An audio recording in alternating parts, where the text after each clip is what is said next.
오늘 함께 보실 하나님의 말씀은 호세아 11장 1절에서 11절 말씀입니다.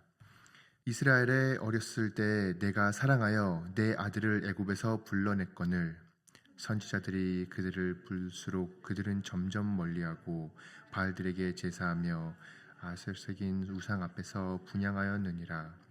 그러나 내가 에브라임에게 걸음을 가르치고 내 팔로 안았음에도 내가 그들을 고치는 줄을 그들은 알지 못하였도다.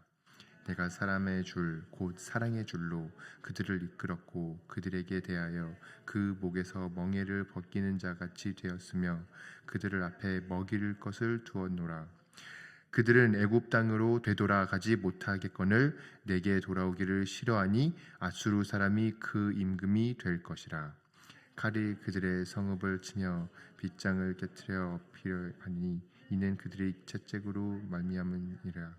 내 백성이 끝끝에 내게서 물러가려니 비록 그들은 불러 위에 계신 이에게로 돌아오라 할지라도 일어나는 자가 하나도 없도다. 에브라임이여 내가 어찌 너를 놓겠느냐. 이스라엘이여 내가 어찌 너를 버리겠느냐. 내가 어찌 너를 아드마같이 놓겠느냐. 어찌 너를 스보임같이 두겠느냐. 내 마음이 내 속에서 돌이켜 나의 긍휼이 온전히 불붙 듯 하도다. 내가 나의 맹령할 진노를 나타내지 아니하며 내가 다시는 에브라임을 멸하지 아니하리니 이는 내가 하나님이요 사람이 아님이라. 내 가운데 있는 거룩한 이니 진노함으로 내게 임하지 아니하리라. 그들은 사자처럼 소리를 내치는 여호와를 따를 것이라.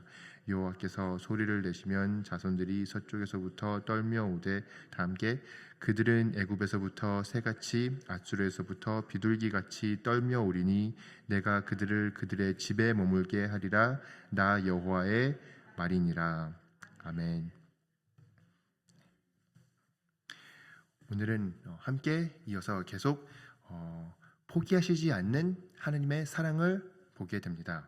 우리가 호세아 5장에서는 만약에 하나님이 이 남편과 아내의 비유로 하나님이 어떻게 이스라엘을 사랑하는지 보여주셨고 또한 호세아와 고모를 통해서 하나님의 사랑을 보여주셨다면 오늘의 말씀에서는 하나님께서 아버지와 아들의 비율로 우리를 어떻게 사랑하신지를 보여주고 계십니다. 하나님께서 이렇게 우리가 인간관계에서 가질 수 있는 제일 끈끈한 관계, 제일 뗄래야 뗄 수 없는 그 부부와 그 자녀와 아들, 부모의 그 관계를 통해서 하나님이 우리를 어떻게 사랑하시기를 원하시는지 보여주시고 계시고 우리와 얼마나 친밀한 관계를 원하시는지를 보여주고 계십니다. 우리는 이런 좋으신 하나님을 섬기는 것이 우리에게 큰 기쁨이 되길 간절히 소망합니다. 이렇게 하나님은 1절에서부터 이스라엘이 어렸을 때 내가 사랑하여 내 아들을 애굽에서 불러냈거늘 하고 시작을 하십니다. 이 사랑이라는 단어가 히브리 단어에서 헤세드인데 이것은 하나님의 성품 중에 아주 중요하게 여겨지는 한 가지의 성품입니다. 때로는 끊기지 않는 사랑으로 해석이 될 때도 있고 언약의 사랑의 하나님으로 해석이 될 때도 있고 자비나 은혜로도 해석이 될 때가 있습니다. 그렇지만 이 사랑이 결국 하나님이 우리를 포기하시지 않는 이유이고 하나님이 사랑이시기에 이렇게 우리를 끝까지 붙들고 이끌어 주신다는 것을 보여주고 계십니다. 이 1절은 이스라엘 사람들이 과거를 돌아보게 하는 구절입니다. 내 아들을 애굽에서 불러냈다는 것은 출애굽을 한 면으로 상징합니다. 그래서 하나님께서 이스라엘 사람들이 애굽에 있었을 때 종으로 되었지만 그 종에 있던 자리에서 그들을 불러내어 자녀 삼으시고 내가 너의 하나님이 되고 너희는 나의 백성이 되리라 하고 언약을 맺었듯이 이렇게 하나님께서 사랑하셨기 때문에 그들을 애굽에서 불렀다고 얘기함과 동시에 또한 이것은 예수 그리스도의 예언이기도 합니다. 우리가 마태복음 2장에서도 하나님께서는 그 자기의 아들을 애굽에서 불러낸 것을 보여주고 있는데 2장 15절에 이렇게 적혀 있습니다. 헤롯이 죽기까지 거기에 있었으니 이는 주께서 선지자를 통하여 말씀하신 바 애굽으로부터 내 아들을 불렀담은 이루려 하심이라. 이렇게 예수님께서 그 애굽으로 피난을 가셨다가 이제 헤롯 왕이 죽은 다음에 다시 돌아오셨을 때 그게 하나님의 예언이 완성되었듯이 이렇게 하나님은 결국 이 아들을 애굽에서 불러내는 것이 바로 예수 그리스도를 보내어 예수 그리스도께서 오신다는 그 예언을 미리 하신 것이고 동시에 이것은 우리 또한 예수 그리스도 안에 있는 모든 자들이 바로 하나님 앞에 부름을 받았다는 뜻입니다. 에베소서 1장 5절에도 이렇게 기록하고 있는데 그 기쁘신 뜻대로 우리를 예정하사 예수 그리스도로 말미암아 자기의 아들들이 되게 하셨으니. 그렇습니다. 우리는 복음 안에서 예수 그리스도를 믿으면 우리는 하나님의 자녀됨이 되는 것이 사실인 것이고 우리가 하나님의 아들들이 된 것입니다. 그것은 바로 하나님의 기쁘신 뜻대로 하신 것이고 그것은 바로 하나님께서 사랑하시기 때문에 그렇게 하신 것입니다. 그래서 이것은 하나님이 우리를 부르시는 그런 사랑을 포함하고 있는데 그 부르심 가운데는 우리를 고치시는 하나님의 사랑도 포함이 되어 있습니다. 2절에 선지자들이 그들을 부를수록 그들은 점점 멀리하고 바알들에게 제사하며 아로새긴 우상 앞에서 분향하였느니라. 그러나 내가 에브라임에게 걸음을 가르치고 내 팔로 안았음에도 내가 그들을 고치는 줄을 그들은 알지 못하였도다. 하나님께서 계속해서 보여주시고 계신 것은 하나님은 우리를 부르셨을 때 우리가 어떤 것을 잘 행했기 때문에 우리가 하나님의 말씀을 먼저 들었기 때문에 아니면 앞으로 하나님이 부른 다음에 말을 잘 들을 거기 때문에 부르시는 것이 아니십니다. 여기서도 이스라엘 백성들도 하나님이 출애굽을 허락하셨는데 그렇게 하나님의 권능의 팔로 이제 출애굽 애굽에서 나오게 하셨었는데 계속 광야에서 이스라엘 사람들은 어떻게 하였죠? 하나님을 업신여기고 이집트로 돌아가자고 얘기를 하고 계속 다른 우상들을 만들고 섬기며 하나님께 많은 시험을 주었습니다. 그렇지만 그렇게 그들은 점점 멀리하고 결국 바알들에게 제사를 하고 아세로긴 우상 앞에서 분향하는 그 백성을 통해서 하나님께서는 계속 되새기시는 것입니다. 내가 그들의 걸음을 가르치고 내가 내 팔로 안았고 내가 그들을 고치면서 계속 이때까지 이끌어 왔는데 그들은 알지 못하는구나. 그들은 깨닫지 못하는구나. 그래서 그들이 부름을 받았음에도 불구하고 계속 죄 가운데 있고 하나님이 불러봤자 그들은 점점 멀리하는 것이 우리의 삶을 또한 비춰주고 있는 모습입니다. 그렇기 때문에 우리가 하나님의 부르심은 우리의 능력으로 우리의 선행으로 말미암이 아니고 오직 하나님의 긍휼하심으로 말미암아 하나님의 사랑으로 말미암아 있는 것을 잊으면 안 됩니다. 로마서 9장 11절에도 이렇게 기록하고 있습니다. 그 자식들이 아직 나지도 아니하고 무슨 선이나 악을 행하지 아니한 때에 택하심을 따라 되는 하나님의 뜻 행위로 말미암지 않고 오직 부르시는 이로 말미암아 서게 하리라. 여기서 야곱과 에서에 대해서 얘기를 하고 하나님께서 선택하는 자들에 대해서 얘기를 할 때 그들이 선택받는 스탠더드 기준이 바로 그들의 행위로 말미암지 않고 결국 부르시는 이로 말미암아 하게 된다고 얘기하듯이 16절에는 그런즉 원하는 자로 말미암도 아니요 다른 박질하는 자로 말미암도 아니요 오직 긍휼히 여기시는 하나님으로 말미암음이니라 라고 기록하고 있습니다. 그렇게 하나님은 긍휼하심 가운데 우리를 부르시고 우리가 계속 이어서 하나님을 멀리하는 가운데도 우리를 계속 꾸짖으시고 치료해 주시고 계속 하나님 앞으로 불러 이끌어 주시는 것입니다. 그렇게 하나님은 끝까지 사랑하시고 포기하지 않고 사랑을 하십니다. 저도 이제 아이들이 2명이 있다 보니까 이제 아이들이 계속 잘못된 것을 하거나 위험한 것을 할 때 혼내야 됩니다. 그래서 제 아들 같은 경우는 아직 이제 1살이 안 됐는데 차이점들이 느껴지는데 아들은 만약에 혼내면은 그 자리에서 바로 한번 울고 땡깡 피우고 그 다음에 말을 듣습니다. 그래서 이제 부엌도 안 들어오고 화장실도 안 들어오고 이렇게 어느 정도 딱 그 선을 지킵니다. 그렇지만 제 딸 경우에는 이제 3살이 좀 넘었는데 그 딸 경우에는 혼내면은 저희를 째려봅니다. 그리고 더 삐지고 더 마음이 상하고 자기가 화냈다고 우리한테 얘기를 합니다. 그래서 그렇게 강하게 나오기 때문에 더 강하게 나가야 됩니다. 그래서 결국은 혼내면서까지 꾸짖고 하는데 제가 느낀 차이점이 있다면은 그 제 딸 같은 경우에는 이 혼내면서 나중에 마지막에 이제 혼내는 이유를 설명해 줍니다. 우리가 그냥 화내서 혼내는 것이 아니라 우리가 그냥 싫어서 혼내는 게 아니라 우리가 사랑해서 혼내는 거라고 알려줍니다. 그리고 아무리 나쁘게 하고 나쁜 아이처럼 행동을 하여도 우리는 계속 사랑할 것이라고 알려줍니다. 근데 오히려 제 딸은 그 순간에 이제 울면서 미안하다고 얘기를 합니다. 그렇게 이 혼냄이, 이 꾸짖음이 그냥 나를 그냥 화나게 하는 것이 아니라 나를 사랑해서 그렇게 하는 거구나라는 것을 깨달을 때, 그때 오히려 회개를 하게 되는 모습을 보게 됩니다. 그렇게 제 딸이 회개를 하듯이 오늘 본문이 바로 이 하나님의 사랑을 보여주는 본문입니다.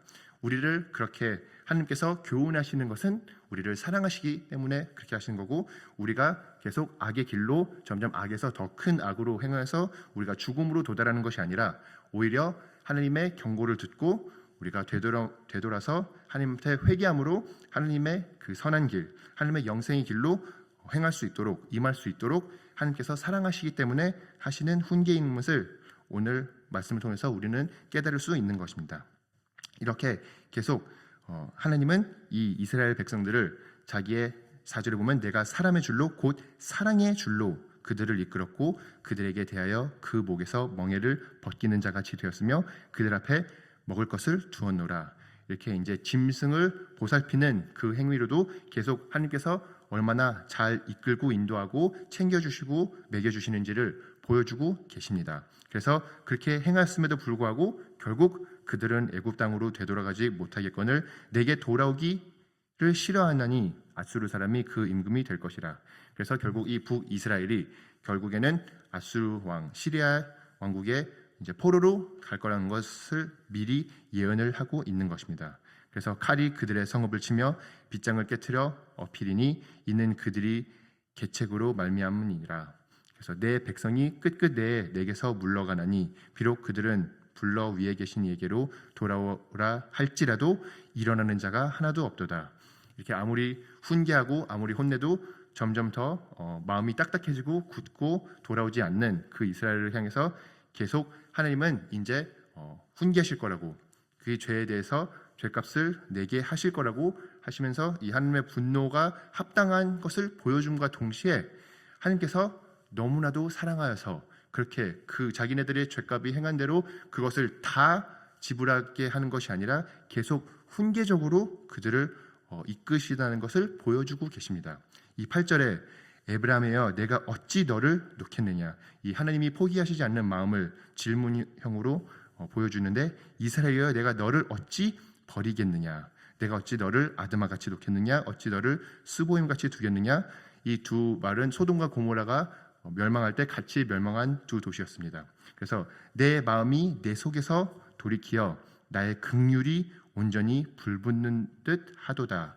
그래서 하나님이 아무리 그들을 죄의 값대로 그것을 다 이제 복수를 하려고 하신다 할지라도 하나님의 긍휼하신 마음 가운데 그렇게 못하고 계신다는 것을 보여주고 계십니다. 너무나도 사랑하여서, 너무나도 그들이 안타깝고 그들이 바른 길로 행하기를 바라시기 때문에 결국 하나님의 긍휼 가운데 그들에게 분명 죄 가운데서 더 악행으로 행하고 있는 그들에게 희망의 메시지를 주게 됩니다. 그 희망의 메시지는 바로 그들이 그 자기의 죄값을 다 받는 것이 아니라 9절에 보듯이 내가 나의 맹령한 진노를 나타내지 아니하며 내가 다시는 에브라임을 멸하지 아니하리니 이는 내가 하나님이요 사람이 아님이라. 내 가운데 있는 거룩한 이니 진노함으로 내게 임하지 아니하리라. 그래서 그들이 받아야 되는 합당한 그 진노를 다 받지 않고 10절에는 그들은 사자처럼 소리를 내시는 여호와를 따를 것이라. 여호와께서 소리를 내시면 자손들이 서쪽에서부터 떨며 오되 그들은 애굽에서부터 새같이 아수르에서부터 비둘기같이 떨며 오리니 내가 그들의 집에 머물게 하리라. 나 여호와의 말이니라. 오히려 받아야 되는 심판은 받지 않고 받을 가치가 전혀 없는 이 하나님의 인내, 하나님의 회복을 약속하십니다.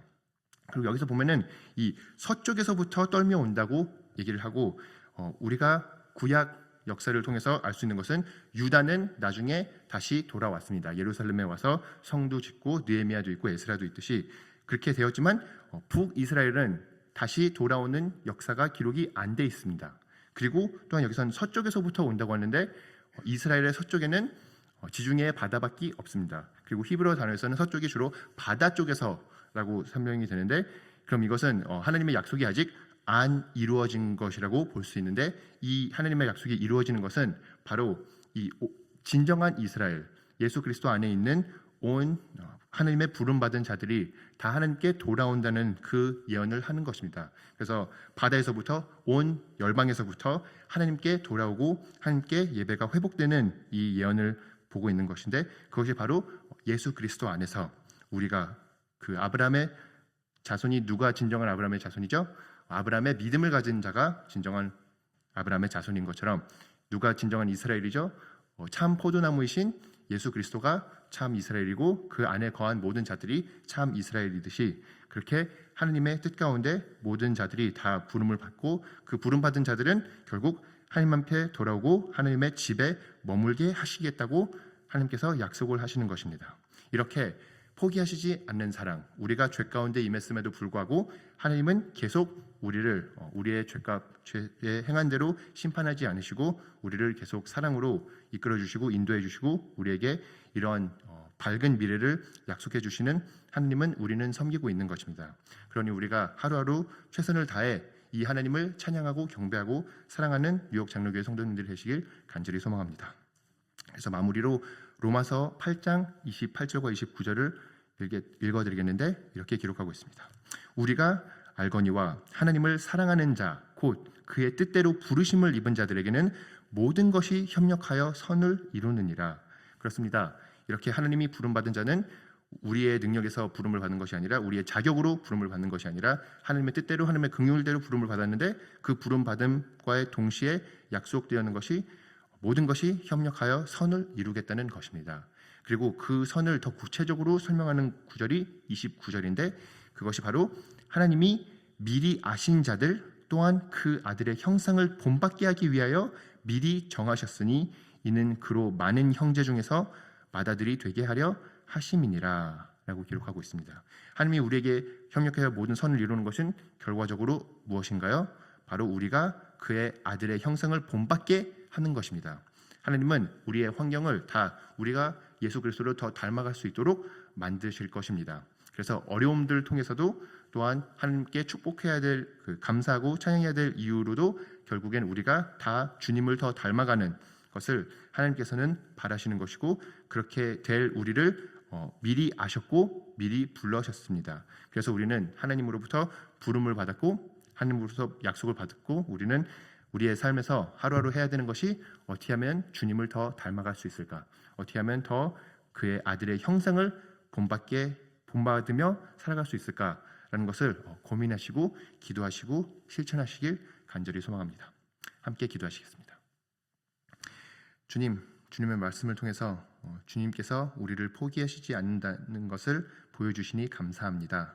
주님, 그 하나님의 사랑이 우리의 마음 가운데 감동이 되어 우리가 그 사랑으로 서로를 사랑할 수 있도록 도와주시옵시고, 주님께서 허락하신 모든 환경 가운데 주님은 우리에게 바라는 것이 우리가 예수 그리스도를 닮는 것임을 깨달을 수 있도록 도와주시옵시고, 우리가 우리의 능력으로 교만함으로 나가는 것이 아니라 오히려 겸손함으로 성령을 의지함으로 예수 그리스도를 더욱더 닮아갈 수 있도록 도와주시옵소서. 하나님의 사랑 가운데 오늘 하루 또한 살아갈 수 있도록 도와주시옵시고, 우리가 하루빨리 회개하는 하나님의 백성들이 될 수 있도록 도와주시옵시고, 우리가 예수 그리스도 안에 산 소망이 있음을 깨닫고 오늘 하루 또한 살아갈 수 있도록 도와주시옵소서. 감사드리며 이 모든 말씀 예수님의 이름으로 기도드립니다. 아멘.